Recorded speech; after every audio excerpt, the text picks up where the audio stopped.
Muslim League is a completely secular party. Right. There's nothing non-secular about the Muslim League. Questions are a little disjointed. Sorry about that. I think the person hasn't studied the Muslim League. Back to politics. How united is the opposition in India, and why isn't Congress supporting Kejriwal in the ordinance issue? Well, that's an internal discussion we are having.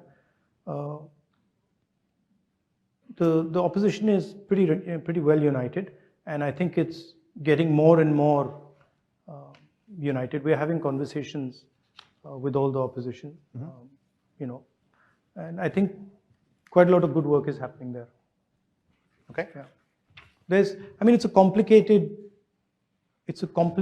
discussion because there are spaces where we are competing also with the opposition.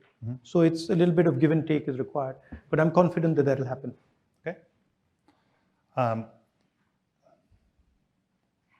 So given the electoral strength of the BJP, would Congress now be willing to consider being part of a coalition government that it does not lead?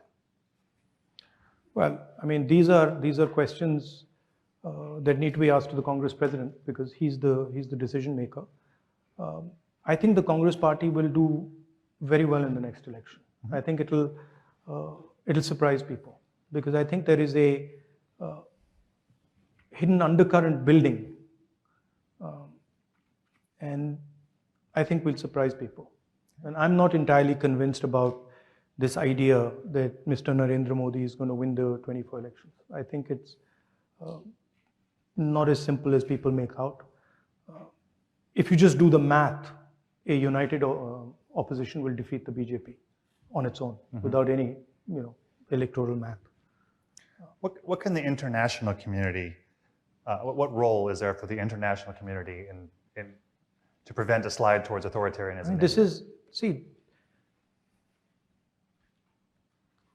It's our job, right? It's our business, and it's our work to fight the battle for democracy in India.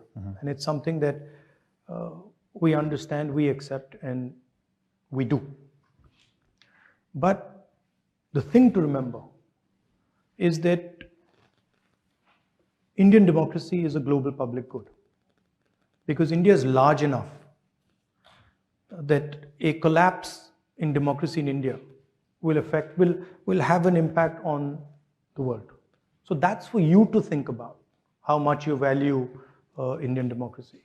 But for us, it's an internal matter, and it's a fight that we are committed to, and we're going to win. President Biden will host Prime Minister Modi for an official state visit later this month.